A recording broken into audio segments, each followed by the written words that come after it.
नमस्कार। आमोदरी हिंदी साहित्य में एक बार आप सभी का फिर से स्वागत करते हुए हम अपने भारतीय काव्य शास्त्र के सिलेबस को आगे बढ़ाते हैं, जो कि हिंदी साहित्य का जो यूजीसी नेट जेआरएफ का जो एग्ज़ाम होता है, जो एनटीए द्वारा आयोजित किया जाता है, उसका एक प्रमुख भाग है या मुख्य भाग है।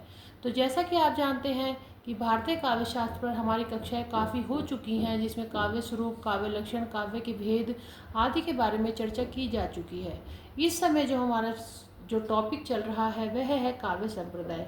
काव्य संप्रदाय में इससे पहले हमने रस संप्रदाय के बारे में आपको बताया था, और काव्य संप्रदाय में कौन कौन से संप्रदाय हैं उसके बारे में हमने आपको बताया था।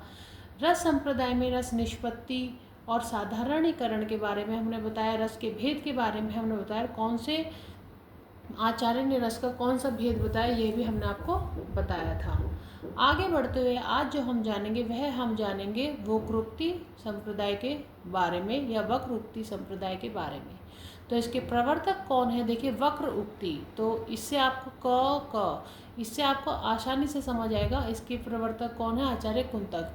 देखिए, जब ये एग्जाम में आता है तो ये मिलान करों में भी आ जाता है कि किस संप्रदाय को कौन से आचार्य ने प्रतिपादित किया, उसके प्रवर्तक कौन है। तो देखिए, वक्र उक्ति कुंतक, कितना इसका इजी सा आपको समझ में आ रहा होगा इस समय कि वक्र उक्ति के प्रवर्तक कौन है? आचार्य कुंतक। ये वक्र उक्ति को काव्य की आत्मा मानते हैं। आचार्य कुंतक क्या कहते हैं? जो वक्र उक्ति है वह क्या है? काव्य की आत्मा। अब देखिए, वक्र उक्ति को काव्य की आत्मा मानते हैं कुंतक। अब हम चाहते हैं आप ये जाने कि वक्र उक्ति क्या होता है। तो वक्र उक्ति होता है चमत्कार पूर्ण उक्ति, जिससे कि काव्य में चमत्कार हो जाए, या कोई टेढ़ा कथन भी इसको हम कह सकते हैं। वक्र उक्ति यानी कि कोई टेढ़ा कथन। पर अभी हम आपको बता रहे हैं वक्र उक्ति क्या होता है? चमत्कार पूर्ण उक्ति, जिससे कि काव्य में कोई मैजिक हो जाए, कोई चमत्कार हो जाए, या कही गई बात का अन्य भाव निकलता हो, या घुमावदार तरीके से बात कहना। या तो जो हम कोई बात कहते हैं, आपने कभी कभी देखा होगा कि बंदर क्या जाने अदरक का स्वाद। देखिए, इस एक उक्ति है, ये भी एक वक्र उक्ति का ही उदाहरण है। इसमें आप देखिए क्या है कि बंदर क्या जाने अदरक का स्वाद, या काला अक्षर भैंस बराबर, अर्थात जो अनपढ़ होते हैं उनको हम कुछ भी नहीं समझा सकते। तो ये एक वक्र उक्ति का उदाहरण है ये दोनों। तो इसमें क्या होता है, जो कही गई बात होती है, वक्र उक्ति में क्या होता है, जो कही गई बात होती है उसका भाव क्या निकलता है? अन्य भाव निकलता है, या किसी बात को घुमावदार तरीके से कह देना। इसको हम यह भी कह सकते हैं कि किसी बात को मतलब हम उस तरीके से कहें कि व्यंग्य के तौर पर भी लगती है ना। कभी कभी हम देखें किसी को व्यंग्य मार देते हैं, तो कई तरीके से व्यंग किसी पे कस देते हैं। तो यही वक्रोक्ति होता है। वक्रोक्ति का काम क्या होता है? जब एक काव्य में इसका इस्तेमाल होता है या प्रयोग होता है तो ये क्या करता है? काव्य में चमत्कार उत्पन्न कर देता है। आप देखते हैं जब ऐसी कोई कविता या कुछ भी आपके सामने आते हैं जिसमें व्यंग्य होते हैं, या कोई बात ऐसे घुमावदार तरीके से कही जाती है, तो उस काव्य को पढ़ने में हमें कितना आनंद आता है। तो ये होती है वक्रोक्ति। और इसके प्रवर्तक कौन है? आचार्य कुंतक। ये क्या कहते हैं? वक्रोक्ति क्या है? काव्य की आत्मा है। अब आगे बढ़ते हुए वक्रोक्ति संप्रदाय के बारे में अन्य विद्वानों ने क्या कहा, इसके बारे में आपको बता देते हैं। जैसे है भामह, ये कहते हैं कि अर्थ अतिशक्ति अलंकारों का मूल है। ये क्या कहते हैं कि वक्रोक्ति क्या है? अर्थ अतिशक्ति है। और ये क्या है? जो अलंकार है, अलंकार में आपने सुने होंगे कि कोई कोई अलंकार ऐसा होता है जो कहता कुछ है, उसका अर्थ कुछ निकलता है। तो वक्रोक्ति उसी में ही, अलंकारों में ही आते हैं। तो भामह क्या कहते हैं कि अलंकारों का मूल क्या है? वक्र उक्ति है।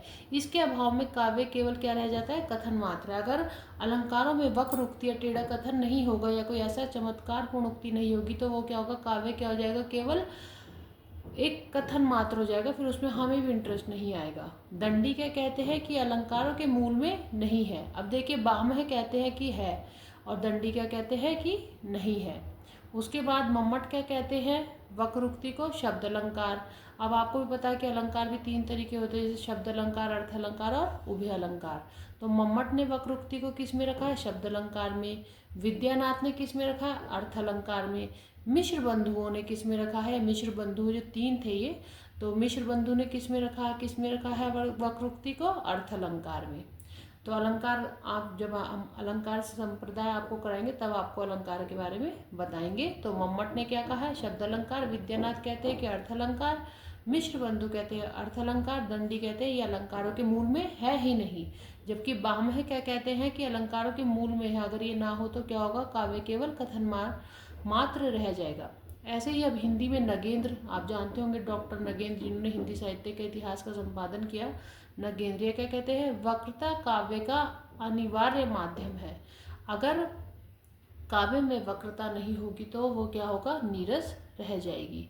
ऐसे ही महावीर प्रसाद द्विवेदी, इनको कौन नहीं जानता, इन्होंने क्या कहा कि वक्रता काव्य का प्राण नहीं है, उसका बाह्य अस्तित्व अवश्य है। ये कहते हैं कि देखिए नगेंद्र क्या कहते हैं कि वक्रता काव्य का अनिवार्य माध्यम है, किंतु उलट उसके महावीर प्रसाद द्विवेदी क्या कहते हैं कि वक्रता काव्य का प्राण नहीं है, ये अनिवार्य नहीं है, उसका बाह्य अस्तित्व अवश्य है। हाँ, उसका बाह्य आवरण मतलब बाहर से दिखने वाला एक आवरण तो है, हम वो ये कहते हैं कि अस्तित्व है इसका अवश्य है, किंतु केवल बाह्य रूप से, किंतु आंतरिक रूप में वक्रता काव्य का प्राण नहीं है। अगर वक्रता नहीं होगी तो भी हम काव्य लिख सकते हैं। हाँ, ऐसे बहुत से काव्य हैं जिनमें वक्रता नहीं है किंतु फिर भी वो बहुत फेमस हो चुके हैं।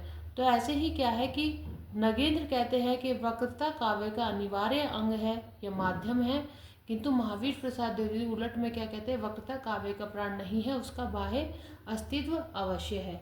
ऐसे ही बहुत से विद्वानों ने वक्रोक्ति के बारे में, ये संप्रदाय के बारे में बहुत से कथन दिए, जिसमें कि एक मुख्य हम आपको एक और बता देते हैं, जैसे कि जिसमें आते हैं हमारे जयशंकर प्रसाद। जयशंकर प्रसाद क्या कहते हैं कि शब्द और अर्थ की यह स्वाभाविक वक्रता विभिन्न छाया और कांति का सृजन करती है।